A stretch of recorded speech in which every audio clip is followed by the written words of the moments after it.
कक्षा 5 के लिए अध्याय 1 संख्याएं। आज के इस वीडियो में हम अध्याय 1 संख्याएं से संबंधित एक महत्वपूर्ण टॉपिक 10 के निकटतम मान लिखकर आकलित अंतर ज्ञात करना है, साथ में वास्तविक अंतर भी ज्ञात करना है।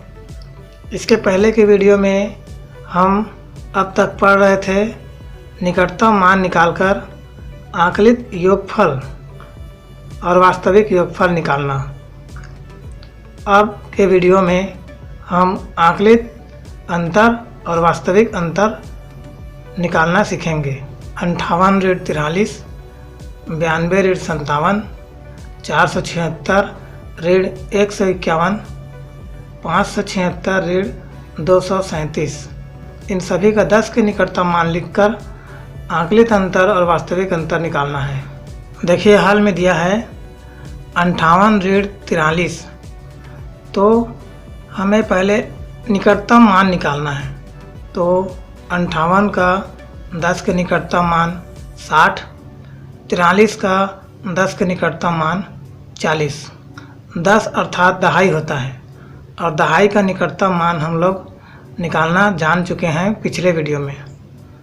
तो 58 का 10 या दहाई के निकटतम मान 60 और 43 का 10 या दहाई के निकटतम मान 40। और जो निकटतम मान आता है उसी को अंतर कर देंगे तो ये हो जाएगा आकलित अंतर। अर्थात 60 में 40 घटा देंगे तो ये हो जाएगा आकलित अंतर। तो 60 में 40 घटाने पर 20 आता है, 0 में 0 घटाने पर 0 और 6 में 4 घटाने पर 2, तो आकलित अंतर आया 20। वास्तविक अंतर जो प्रश्न दिया है 58 ऋण 43, यही वास्तविक प्रश्न है और इसी को घटा देंगे तो ये वास्तविक अंतर निकल जाएगा। तो 58 में 43 घटा देंगे तो इकाई 8 में इकाई 3 घटाएंगे तो 8 में 3 घटाने पर 5 बचेगा और दहाई 5 में दहाई 4 घटाएंगे तो 5 में 4 घटाने पर 1 बचेगा। तो आकलित अंतर आया 20 और वास्तविक अंतर आया 15। अब दूसरा देखिए हल में 92 ऋण 57। 92 में 57 घटाना है। तो पहले 92 और 57 का 10 के निकटतम मान निकाल लेंगे। तो 92 का 10 के निकटतम मान 90, 57 का 10 के निकटतम मान 60। निकटतम मान 90 में 60 घटा देंगे तो ये हो जाएगा आकलित अंतर। अतः 90 में 60 घटाएंगे तो इकाई में इकाई घटाएंगे तो 0 आएगा और दहाई 9 में दहाई 6 घटाएंगे तो 9 में 6 घटाने पर 3 आएगा। तो आकलित अंतर आया 30। वास्तविक अंतर जो प्रश्न दिया है 92 ऋण 57, इसी को हल करेंगे, घटा देंगे 92 में 57 तो वास्तविक अंतर आ जाएगा। 2 इकाई 2 दहाई 9 से एक उधार लेगा तो 9 अपना एक उधार दे देगा तो 9 के पास बचेगा 8, क्योंकि ये उधार दे दिया तो इसके पास एक कम हो गया तो ये 8 हो गया। और 2 को दहाई एक उधार मिला है तो एक दहाई में होता है 10, तो ये 2 में 10 और आके मिल जाएंगे, 2 इकाई में 10 इकाई और मिल जाएंगे तो ये हो जाएगा पूरा 10 और 2 12 इकाई। अब 12 इकाई में 7 इकाई घटाएंगे तो 5 इकाई बचेगा। अर्थात 12 में 7 घटाएंगे तो 5 बचेगा।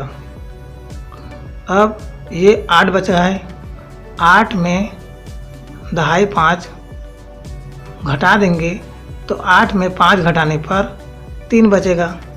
तो वास्तविक अंतर आया 35 और आकलित अंतर आया है 30 और वास्तविक अंतर आया 35। अब तीसरा हल देखिए। 476 में 151 घटाना है। तो पहले 476 और 151 का 10 के निकटतम मान निकालेंगे। 476 का 10 के निकटतम मान 480 अब हमें 10 के निकटतम मान निकालना है। तो 476 80 के पास में है, इसलिए 476 का निकटतम मान आ जाएगा 480। 151 का 10 के निकटतम मान 150।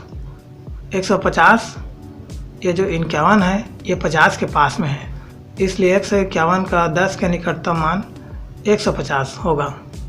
480 में 150 घटाएंगे तो ये आकलित अंतर हो जाएगा, इसलिए 480 में 150 घटा देते हैं। इकाई शून्य में इकाई शून्य घटाएंगे तो शून्य आएगा। दहाई 8 में दहाई 5 घटाएंगे तो 3 बचेगा। और सैकड़ा 4 में सैकड़ा 1 घटाएंगे तो 3 बचेगा।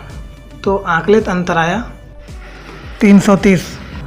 वास्तविक अंतर प्रश्न दिया है 476 ऋण 151। इसे हल करेंगे, घटा देंगे तो वास्तविक अंतर आ जाएगा, इसलिए 476 में 151 घटाएंगे। इकाई 6 में इकाई 1 घटाएंगे तो 5 बचेगा। दहाई 7 में दहाई 5 घटाएंगे तो 2 बचेगा। सैकड़ा 4 में सैकड़ा 1 घटाएंगे तो 3 बचेगा। इस प्रकार वास्तविक अंतर आया 325 और आकलित अंतर आया है 330। चौथा हल देखिए, 576 ऋण 237। 576 में 237 घटाना है। 576 का 10 के निकटतम मान 580। 237 का 10 के निकटतम मान 240। 76 80 के पास में है, इसलिए 576 का 10 का निकटतम मान 580 होगा। और 37 40 के पास में है, इसलिए 237 का 10 का निकटतम मान 240 होगा। अब ये निकटतम मान 580 में 240 घटा देंगे तो ये हो जाएगा आकलित अंतर, इसलिए 580 में 240 घटाएंगे। इकाई शून्य में इकाई शून्य घटाएंगे तो शून्य बचेगा। दहाई 8 में दहाई 4 घटाएंगे तो 8 में 4 घटाने पर 4 बचेगा। सैकड़ा 5 में सैकड़ा 2 घटाएंगे तो 5 में 2 घटाने पर 3 बचेगा। इस प्रकार आकलित अंतर 580 में 240 घटाने पर 340 आया। वास्तविक अंतर प्रश्न में जो दिया है 576 ऋण 237, इसे हल करेंगे तो ये हो जाएगा वास्तविक अंतर, इसलिए 576 में 237 घटाएंगे। अब इकाई 6 में इकाई 7 नहीं घट सकता, तो इकाई 6 दहाई 7 से 1 उधार लेगा, तो दहाई 7 अपना 1 उधार दे देगा, तो दहाई 7 के पास बचेगा 6। अब दहाई 7 में 1 कम हो जाएगा तो ये हो जाएगा दहाई 6। अब इसका 1 दहाई इकाई 6 के पास आ गया, तो 1 दहाई होता है 10, तो 10 इकाई 1 दहाई होता है 10 इकाई, तो 10 इकाई और 6 इकाई मिल करके ये हो जाएंगे 16 इकाई। अब 16 इकाई में 7 इकाई घटाएंगे तो 9 इकाई बचेगा, तो ये हो जाएगा पूरा 16। 16 में 7 घटा देंगे तो 7 घटाने पर 16 में 7 घटाने पर 9 बचेगा। अब ये 7 का 6 हो गया है, तो 6 दहाई हो गया, तो 6 में 3 घटा देंगे, तो 6 में 3 घटाने पर 3 बचेगा। सैकड़ा 5 में 2 घटा देंगे तो 3 बचेगा। 5 में 2 घटाने पर 3 बचता है, अतः वास्तविक अंतर आया 576 में 237 घटाने पर 339। आकलित अंतर आया है 340 और वास्तविक अंतर आया है 339। आज के इस वीडियो में इतना ही। धन्यवाद।